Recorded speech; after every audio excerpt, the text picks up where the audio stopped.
Oke, selamat datang kembali Pak Wisnu. Welcome back to Unpar Plus. Terima kasih. Selamat datang juga teman-teman yang sekarang hadir lagi di sini supaya kita tuntas pembicaranya terkait dengan service excellent, layanan prima. Tadi sempat kita berdiskusi ada 3 kata tuh. Ada benefit, ada cost, ada value. Nah, sekarang kita pergi ke arah situ deh. Setelah tadi yang mall tadi ya Pak Wisnu ya. Aduh, saya sedih kalau diingatkan mall. Kita balik lagi dulu supaya nanti saya bisa nge-mall lagi. Setelah saya tahu apa itu value, apa itu benefit, apa itu cost, I'll be back. Go to mall ya. Thank you. Ayo, mari kita diskusi Pak Wisnu. Terima kasih. Apa yang bisa kita obrolkan nih di sini? Apakah kita itu harus memulai ketika berbicara service excellent, value dulu tuh yang harus kita ukur, baru kita lihat parameternya. Persis. Nah, itu gimana caranya Pak Wisnu? Ini pertanyaan memang selalu luar biasa. Business coach harus bisa jawab.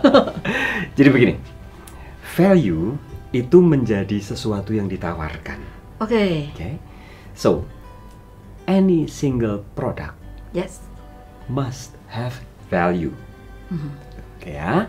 Kalau kita sudah start dari situ, maka kita akan bicara bagaimana meningkatkan value dong. Iya, betul. Oke.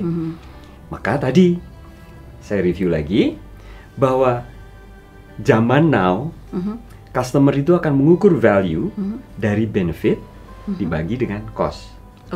Benefit ada 2. Functional benefit, ketika produk tadi bekerja sesuai fungsinya, itu functional benefit. Jadi apakah smartphone saya sesuai dengan fungsinya yang dideskripsikan pada manual? Tuh, itu namanya sebagai functional benefit. But ketika smartphone saya mampu membuat saya tampil lebih pede, karena ketika dilirik orang membuat, wow, menggunakan brand terkenal nih, wow, Sultan nih, gitu kan kira-kira. Itu emotional benefit. Itu emosional.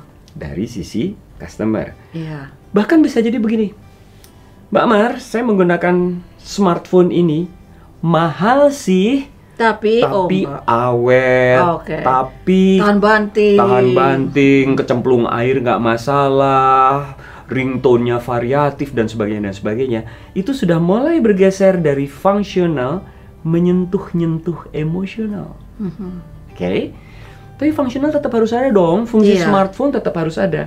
Tapi ketika dia tampil dengan diferensiasi, maka muncullah kemudian emosional. So jangan heran kalau ada ballpoint yang harganya nggak masuk akal. Ballpoint apa? Nggak boleh nyebut merek, tapi dikatakan bahwa penanya dari emas loh. Untuk nanda tangan kontrak yang harganya miliaran, kira-kira gitu kan.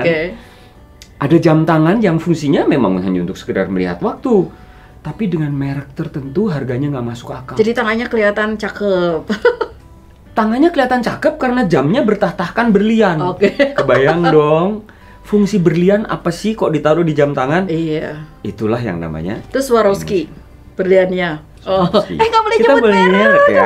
Apa? Everybody knows lah bahwa merek jam tangannya apa dan berlian apa sih yang mahal gitu ya Mbak ya. So sekarang ketika kita bicara value, tadi kan baru benefit ya Mbak ya. Functional benefit dan emotional benefit. Mari sekarang kita bicara tentang apa yang konsumen bayangkan harus dikorbankan untuk mendapatkan benefit itu. Bahasa gayanya disebut sebagai cost. Biaya apa nih? Ada 4 macam Mbak. Biaya gengsi, biaya supaya dikenal, enggak ya? Itu implied. Karena untuk mendapatkan gengsi harus spend something dong. Iya betul. First thing first, kita harus spend money. Dalam bahasa teori dikatakan sebagai monetary cost. How much money we have to spend to get that benefit, both functional or emotional, itu namanya monetary cost. Besarnya uang yang kita spend. But don't forget, ada juga time cost. Gue pengen nunggu dulu deh, biar lama juga. Harganya turun gitu. Sampai jangankan harga turun, sampai keluar itu produk. Inden pun saya bayar. Untuk saya ya nunggu harga turun. Itu kita lah. Oh kita, oke. Saya juga maksudnya. Itu sebetulnya time cost. Orang rela menunggu, orang rela ngantri. Dan percaya nggak Mbak, nunggu harga turun, ada orang yang siap begadang dong ketika ada midnight sale. Iya, saya jadi ingat waktu itu ada HP yang belakangnya itu ada artis Koreanya ya. Yes. Terus ngantri. Betul. Ikut ya ketahuan. Anak saya dong. Oh, oke. Saya sih enggak. Oh, enggak ya. Oh lupa tadi aja lagunya juga. Lagu apa Pak? Saya nggak ngerti. Oh ya, beda. Pergi tanpa kesan ya. Gitu ya. Jadi time cost berarti ada pengorbanan waktu dalam rangka mendapatkan itu. Kedua. Yang ketiga disebut sebagai effort atau energy cost. Oke, saya sebut aja satu tempat. Kalau saya bilang, Mbak Mar, di Tanah Abang baju murah dong. Kita tinggal di Bandung. Apa yang kita pikirin? Males.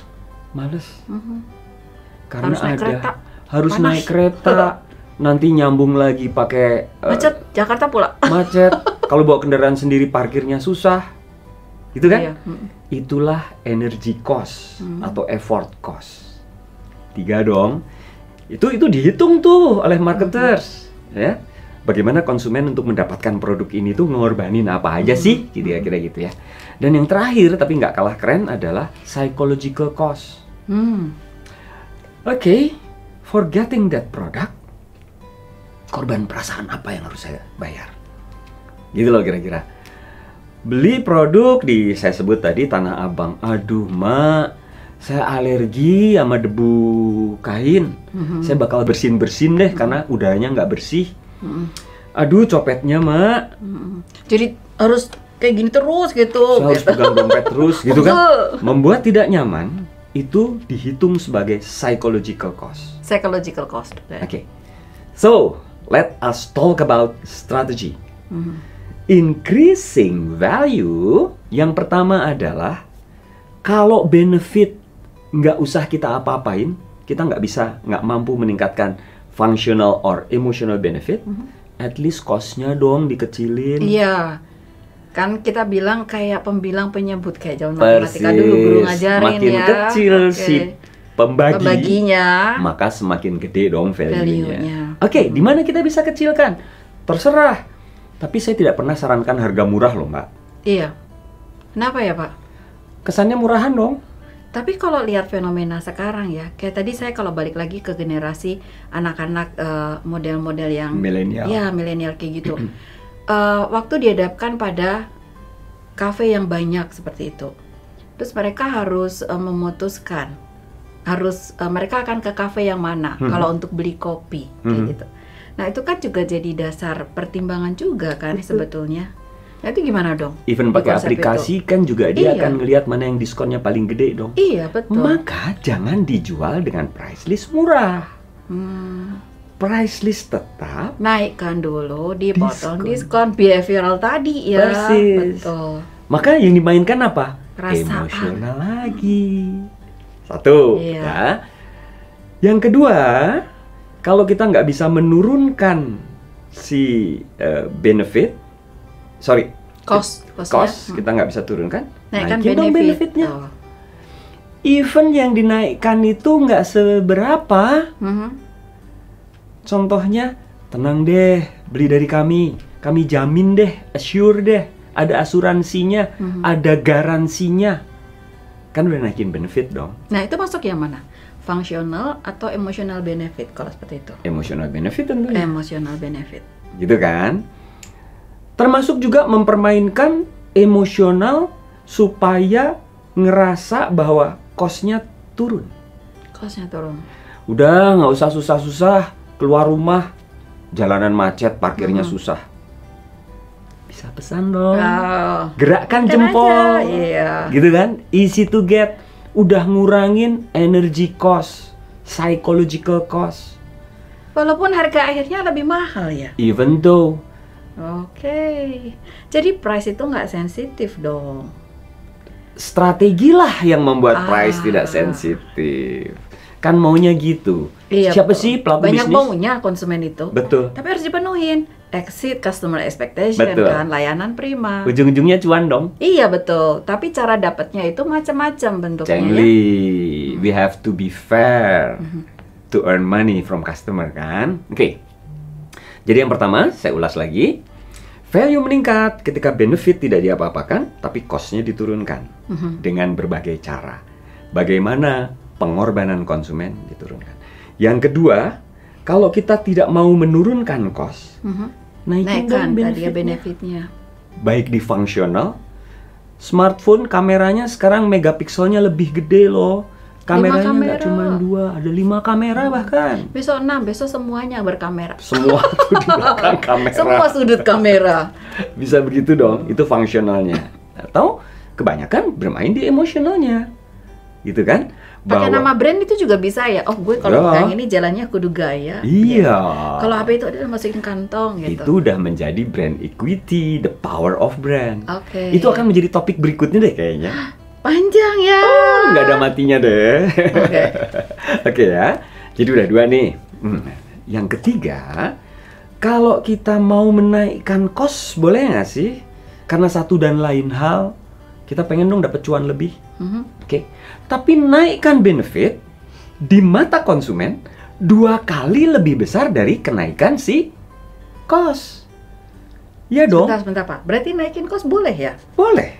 As long as benefitnya naikin dong. Iya dong.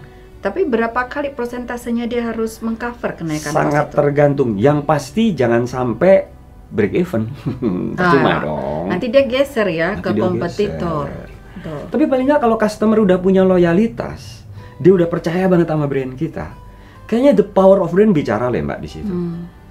Dan mereka percaya sungguh bahwa even nggak kelihatan secara nyata, tapi ada both functional and emotional benefit yang naik. Jadi kalau tadi Pak, kalau saya ngikutin ya, kan sempat disebut tadi brand equity. Artinya benefit itu sebetulnya juga dia akan membentuk brand equity ya. Persis. Persis. Menarik. Maka selalu saya sampaikan pada teman-teman bahwa jangan pernah mengkhianati melalui kualitas produk, baik fungsional maupun yang emosional. Iya. Karena kekecewaan konsumen itu, kalau dia nggak beli lagi sih nggak masalah Mbak, oke lah yang lain masih banyak. Ini word of mouth. Ketika word of mouth, iya. Kalau negatif, bye. Betul, itu bahaya, itu kan? Ya, jadi boleh, tapi naikkan benefitnya. Walaupun naiknya cuma kecil-kecil tadi, kameranya dibuat lebih cerah, dilengkapi filter yang membuat kerutan hilang, misalnya begitu kan? Jadi avatar. Betul. Itu mah software. Bisa begitu dong. Baru 3 ya. Yang keempat adalah ketika mau nggak mau, suka nggak suka, dengan terpaksa kita menurunkan benefit. Because satu dan lain hal, ya. Usahakan cost-nya turun lebih besar. Oh oke. Berarti kalau tadi naikkan cost, benefit 2 kali lebih tinggi. Sekarang kalau benefit turunkan cost 2 kali lebih tinggi gitu ya. Dan ya, tidak harus monetary cost, tidak harus menurunkan harga. Kan bisa memberikan kemudahan. Bisa membuat konsumen nggak perlu nunggu lama. Betul. Bisa membuat konsumen secure. Iya. Oke, 4 dong. Yang kelima, keren banget kalau bisa naikin benefit dan turunin cost. Wow, itu wow efeknya kena banget itu. Nah, kalau produknya Pak Wisnu ya, untuk model yang tadi bentuknya itu mirip-mirip semua tuh produknya. Kayak tadi saya senang banget kopi ya, kelihatan kalau saya senang kopi. Asik. Nah, kopi kenangan, terus kopi apa? Kopi-kopi yang jenis yang lain, kopi jiwa atau apapun itu gitu ya. Itu kan sebetulnya kalau saya beli satu merek aja, Americano atau Long Black gitu ya. Mereka itu kan harganya nggak selisih-selisih banyak. Betul. Sebetulnya. Terus gimana dong kalau kayak gitu? Oke, saya bicara di aspek makro dulu ya Mbak ya. Kalau kita bicara tentang struktur pasar, itu kan yang ujung sana kita sebut sebagai monopoli. Ya. Hanya satu penjual dibeli oleh banyak orang. Nanti bisa di breakdown lagi. Kalau mau elaboratif, ada man-made monopoli, ada natural monopoli gitu kan. Turun dikit oligopoli. Beberapa pemain bisnis menguasai seluruh pasar. Mari kita bicara di yang ujungnya. Ujung sebelah sini ya. Kalau ini kita tarik sebagai kontinen gitu ya. Hilirnya berarti ya. Persaingan konsumen. sempurna. Oh iya, persaingan sempurna. Ya kan? Dimana konsumen dan produsen sama-sama banyaknya. Iya. Akibatnya apa? Akibatnya perusahaan nggak bisa dapetin cuan gede dong. Iya, betul. Ya kan? Karena ketika dia mau naikin harga, hey come on, sensitif banget juga pindah deh. Oke. Iya. Maka marketers nggak mau terjebak di persaingan sempurna. Oke. Pertanyaannya pasti, apa yang mesti dilakuin? Bikin diferensiasi. Itulah yang disebut sebagai persaingan monopolistik. Iya, atau mungkin kayak gini juga. Misalnya nih, pengalaman dari saya, misalnya Pak Wisnu ya. Aduh enggak lah, gue kalau americano, gue kopinya kopi ini aja. Ini aja deh. Karena kalau ke sana perut gue jadi sakit. Itu juga bisa ya. Itulah diferensiasi. Ketika kita punya tampilan beda yang membuat orang loyal dengan berbagai alasan, berarti kita udah captured market itu nggak sih? Berarti kita udah monopoli itu nggak sih? Saya biasanya ngasih contoh pada kaum, saya lebih nyaman menggunakan perempuan.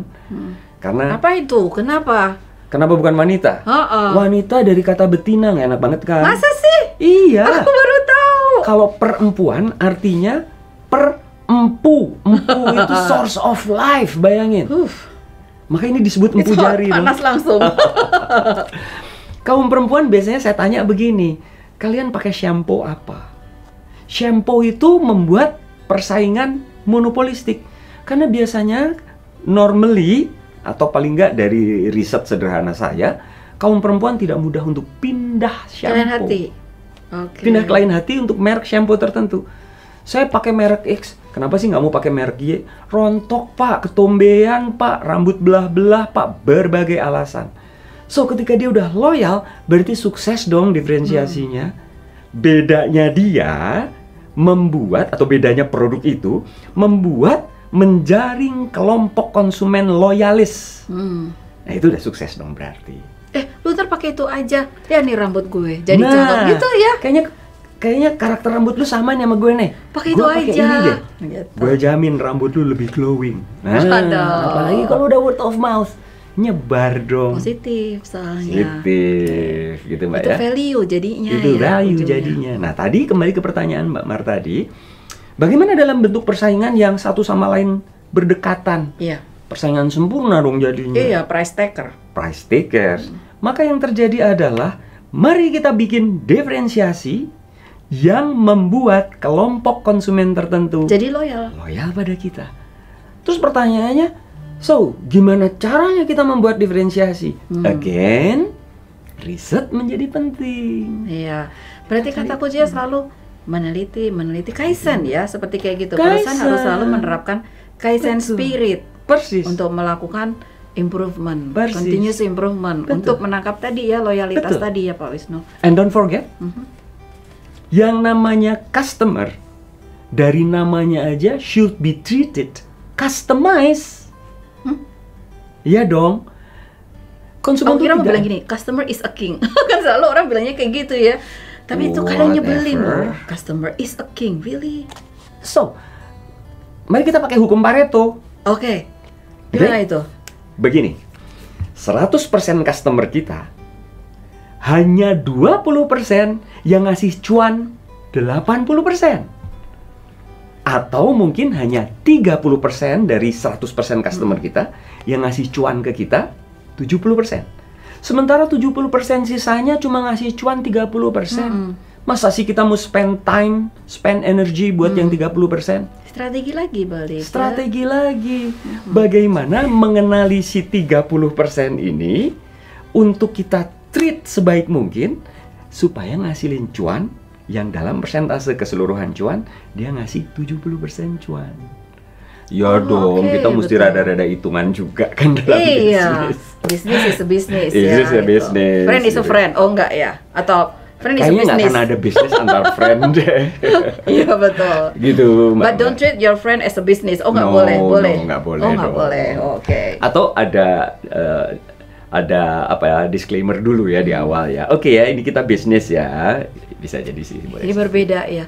Kan beda. Jadi service excellent itu kalau kita bahas itu bisa kemana-mana ya. Nggak ada matinya. Karena ujungnya itu semuanya yang harus kita perhatikan ya dari awal sampai akhir. Karena endingnya di konsumen, tapi menuju konsumen ada proses dari awal. Ada orang-orang yang membuatnya, dia juga harus ke arah sana. Dibantu oleh riset tadi yang selalu mengatakan, konsumen tuh sekarang genrenya senangnya kayak gini. Kita ubah dong. Kalau memang kita akan menuju ke persaingan sempurna tadi, yang kita nggak bisa punya kontrol, istilahnya gitu. Berarti yang mereka bisa bertahan, dia yang akan menang di kompetisi itu. Yang tidak bisa dikatakan dia ya kayak gitu. Tapi kalau Pak Wisnu melihat ya di kondisi yang sekarang banyak produk segala macam itu masuk. Tadi kan kebanyakan FMCG.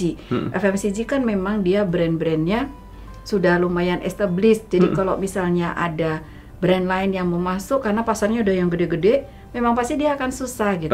Tapi ketika masuk ke arah yang ada taste yang bisa langsung kita bicarakan kayak minuman, makanan, itu kan mereka memang menjual produknya dalam tanda kutip istilah Bapak apa tadi? Hybrid ya.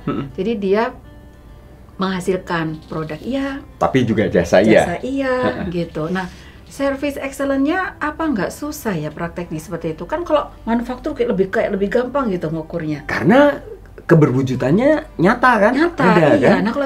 Nah, kalau yang ini, maka orang akan melihat bukan dari jasanya, tapi kan dari pelayanannya. Gitu ya.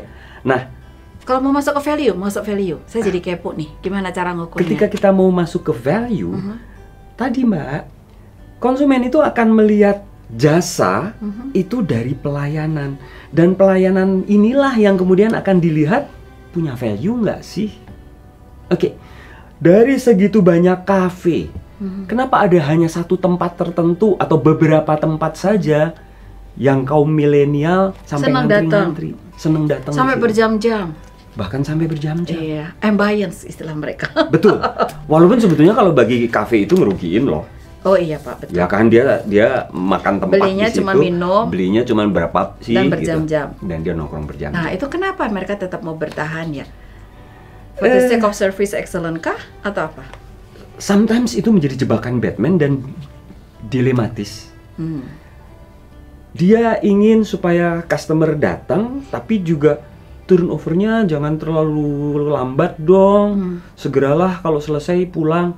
Jadi sebetulnya saya sering dikeluhi oleh teman-teman yang, ya gimana ya Pak Wisnu, saya mau masang wifi di sini, saya mau bikin store atmosfernya nyaman, ambience-nya bagus, tapi nanti mereka berlama-lama, turnover customer-nya nggak gede.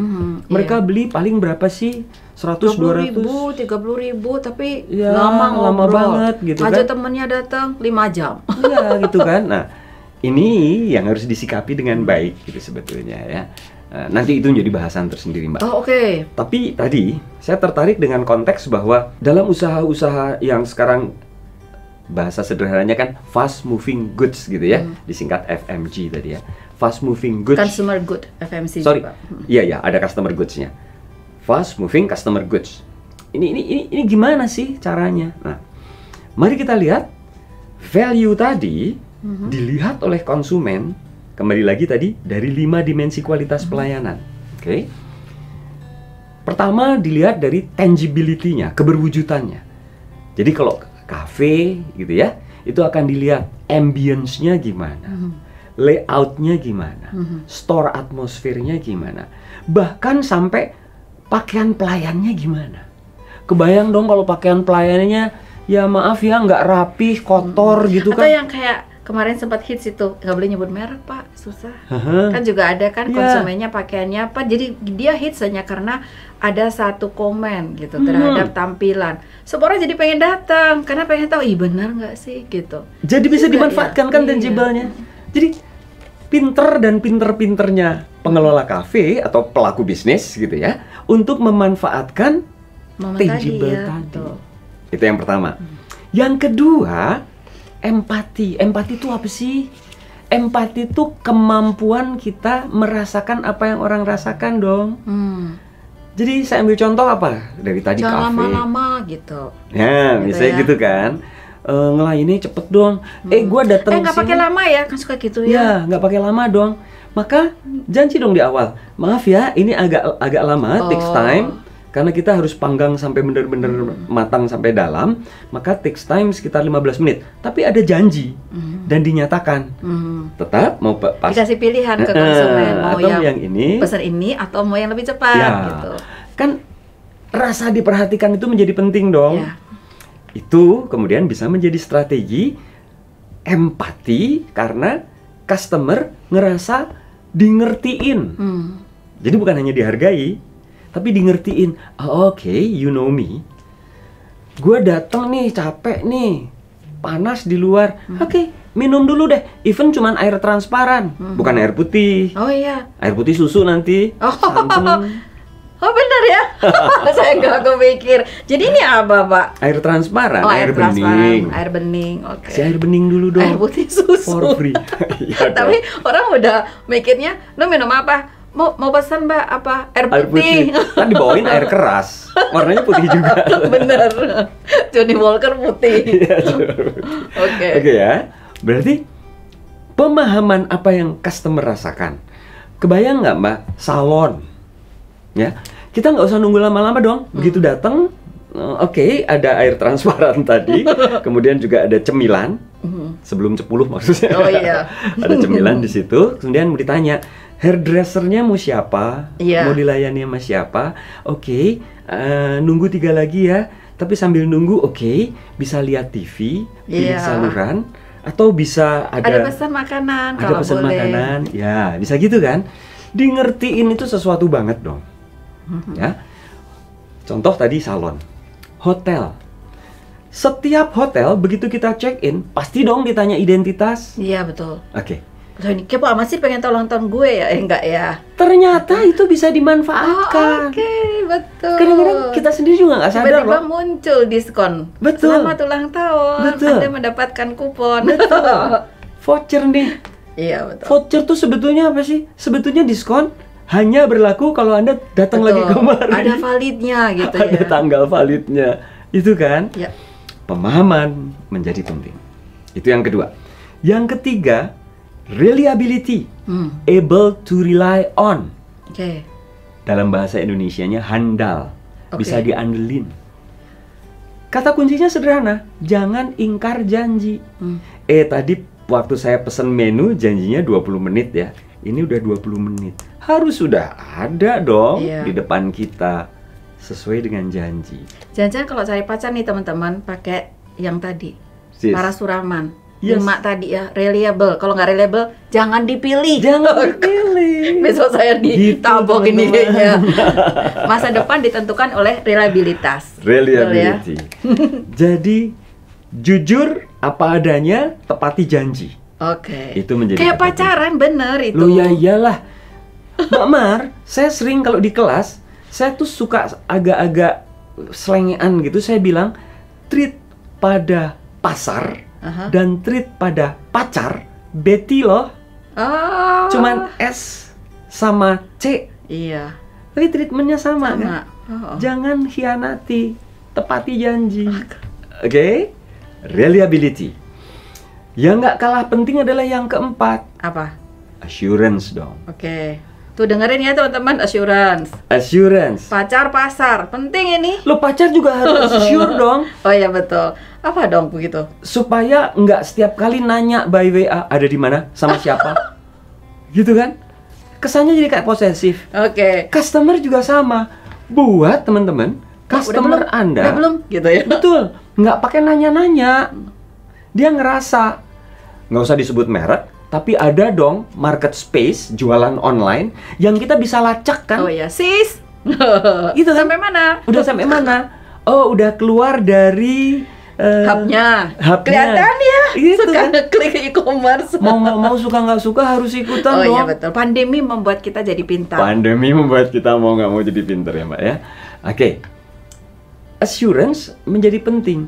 Ketika makan di satu kafe, yakin nggak bahwa ini menunya halal, menunya menyehatkan, kopinya tidak mengandung sianid dan sebagainya. Make sure bahwa mereka ngerasa aman. Oke, assurance. Dan yang terakhir yang nggak kalah penting, Karena pelayanan itu membutuhkan kecepatan, maka segeralah lakukan, and even ada keberatan, ada komplain. Itu yang dalam bahasa Gaya disebut sebagai responsiveness. Oke. Jadi kalau ada klaim, segera dong beli, nggak usah disebut ya, dalam satu online shop. Kebetulan salah, ukurannya kekecilan.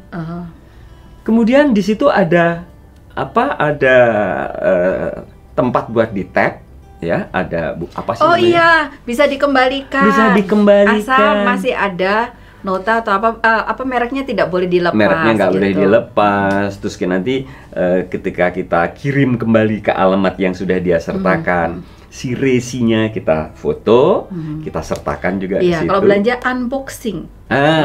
Ketika unboxing di video, gitu ya, supaya kita juga tidak nakal, karena ada juga si customer yang nakal kan. Jadi waktu unboxing, nih ya, saya unboxing dan ternyata salah ukuran. Saya minta nomor segini, kok dikasihnya nomor segini. Oke, kembalikan. Dan Mbak, uangnya dikembaliin loh. Oh iya. Ya. Dan ketika kita kirim kembali lewat satu perusahaan kurir tertentu, kita juga bisa trace itu udah sampai mananya. Dan ketika diterima oleh si penjual, nanti dari aplikasi tadi ngembaliin dong uangnya. Dan itu terjadi dan dilakukan dengan cepat. Dua unsur terpenuhi dong. Reliabilitas ya, reliable. Responsiveness. Itu pasar. Kalau pacar responsifnya gini, yang aku udah selesai kuliah, jemput siap langsung. Saya udah di depan. Keren dong. Nah itu ya responsiveness. Jadi benar, pacar, pasar nggak ada bedanya. Beda tipis. Jadi jadikanlah service excellent ini sebagai cara untuk menjalin atau menjaga hubungan. Persis. Untuk memenangkan persaingan. Betul.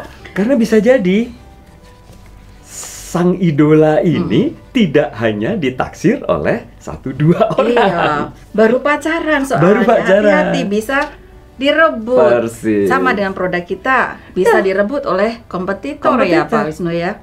Iya. Menarik sekali. Cara gampang untuk belajar service excellent ya. Saya baru tahu tadi triknya seperti itu. Nanti saya pakai ke mahasiswa. Sip. Pacar, pasar, Betty. Okay. Kalau boleh saya sedikit mengambil kesimpulan dari apa yang kita diskusikan. Jadi peran penting dari service excellent biasanya adalah untuk, atau pada dasarnya itu untuk membangun reputasi bisnis. Betul. Kemudian bisa juga untuk meningkatkan persaingan. Tadi ya. Persis. Kemudian yang value tadi. Kalau kita bisa mengatur dengan baik, itu berarti menghemat biaya produksi. Sangat. Menghindari keluhan di masa depan. Gue nggak mau beli lagi karena barangnya ternyata kayak gini. Unboxing tadi ya istilahnya. Kemudian mendorong konsumen untuk membeli produk lagi. Betul. Supaya terjadi loyalitas. Ya Pak Wisnu ya. Menarik sekali ini. Kayaknya bahasan ini nggak akan pernah selesai. 30 menit lebih loh. Tadi saya udah dikasih kode-kode. Gitu? Ini mau berapa lama ini gitu. Memang apa ya, dibilang tidak penting, tapi di zaman sekarang iya ternyata itu penting sekali gitu. Apalagi konsumen mulai dimudahkan dengan teknologi dalam melakukan pembelian. Persis. Bergeser cara service excellent-nya, menempel ke, misalnya kalau dia jual pakai marketplace, menempel di situ. Dia juga harus berpikir ya, diskon dan sebagainya, menghitung cost, menghitung value-nya. Sekarang ya harus mempertimbangkan pasarnya mana gitu. Betul. Kayaknya kita harus ketemu lagi nih Pak Wisnu suatu saat membahas topik-topik yang lain, tapi kita terbatas waktu untuk hari ini. Kita lanjut lagi mungkin? Kita lanjut di sesi berikutnya? Nah, boleh. Untuk sekarang kita berhenti dulu barangkali. Teman-teman, karena kita ada keterbatasan waktu, nanti kita akan ketemu kembali barangkali di sesi yang berikutnya. Terima kasih sudah mendengarkan kami. Terima kasih juga Pak Wisnu. Kita berikan salam untuk teman-teman yang ada di Unpar Plus. Sampai jumpa, kita ketemu lagi sesi berikutnya. Thank you.